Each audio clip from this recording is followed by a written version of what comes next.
BP Nuru বিকাশ নুরু নামে পরিচিত হলেও মারটা কিন্তু নগদে খেয়েছে। তবে এটার জন্য দুঃখ প্রকাশ করা ছাড়া আমাদের আর কিছু করার নাই। তবে সুষ্ঠু তদন্ত করে বিচার হোক, এটাই সবার চাওয়া।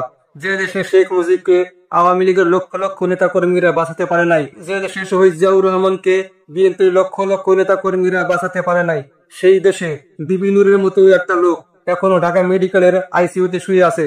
এটা তার 7 জন্মের ভাগ্য। বিপিনুর লোকটা হিরো আলমের মতো নিরীহ মানুষ, জায়গায় জায়গায় মায়ের খায়।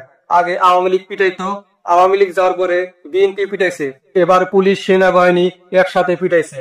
ধানমন্ডির 32 নম্বর বাড়ি শেখ হাসিনা রক্ষা করতে পারে নাই, শহীদ জিয়ার বাড়ি খালেদা জিয়া রক্ষা করতে পারে নাই, কোটি কোটি আওয়ামী লীগের নেতা কর্মীরা শেখ হাসিনাকে নিরাপত্তা দিয়ে দেশে রাখতে পারে নাই, লক্ষ লক্ষ নেতা কর্মী খালেদা জিয়াকে কারাগার থেকে মুক্ত করতে পারে নাই, গুলশানে খালেদা জিয়ার বাড়ি ধরে রাখতে পারে নাই।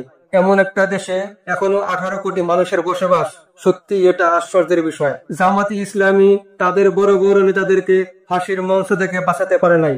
এই দেশের নিরাপত্তা কোথায়, যেখানে সাবেক সেনাপ্রধান হারুন আর রশিদের লাশ চট্টগ্রামের গেস্ট হাউসে করে থাকে? এই দেশের সর্বোচ্চ সামরিক কর্মকর্তা সেনাপ্রধানের নিরাপত্তা নাই, সেখানে বিভিন্ন তো চুনুপুটি, আর আমরা সাধারণ জনগণ তো গুনতির বাহিরে।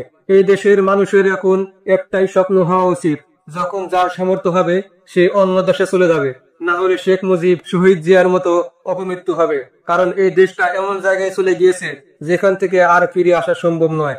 এখান থেকে দেশকে ফেরাতে হলে হযরত ঈসা আলাইহিস সালামের মতো মহাপ্লাবন লাগবে, পুরো জাতিকে ধ্বংস করে দিতে হবে, না হলে হযরত লূত আলাইহিস সালামের জামানার মতো জমিন উল্টিয়ে দিতে হবে। ডক্টর ইউনূস শান্তিতে নোবেল পুরস্কার পাওয়ালো, শেষ বয়সে তার শান্তিতেই থাকার কথা ছিল, কিন্তু দেশকে শান্তি দিতে এসে তিনি হয়তো নিজের নামটাই অশান্তির খাতায় লিখে ফেলেছেন।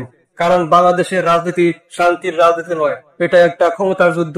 এখানে রাজনীতির ব্যানারে ক্ষমতার যুদ্ধ চলে, দুর্নীতির যুদ্ধ চলে, আর যুদ্ধ কখনো শান্তি দিতে পারে না। অন্তর্বর্তী সরকার প্রধান উপদেষ্টা ডক্টর ইউনূস বিপি নুরের উপর এই হামলার নিন্দা জানিয়ে ফেসবুকে এক পোস্টে বলেছেন, অন্তর্বর্তীকালীন সরকার বাংলাদেশের জনগণকে আশ্বস্ত করছে যে এই নৃশংস ঘটনার একটি পূর্ণাঙ্গ ও নিরপেক্ষ তদন্ত সর্বোচ্চ গুরুত্ব সহকারে সম্পন্ন করা হবে।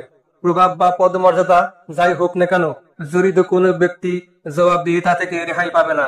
স্বচ্ছতা এবং দ্রুততার সাথে এর বিচার সম্পন্ন করা হবে। এদিকে বিপি নুরের দল গণ অধিকার পরিষদ 24 ঘন্টার আলটিমেটাম দিয়েছিল, কিন্তু 24 ঘন্টায় একজনও গ্রেপ্তার হয়নি। যদিও ভিডিও ফুটেজ আছে, তবুও গ্রেপ্তার হয়নি।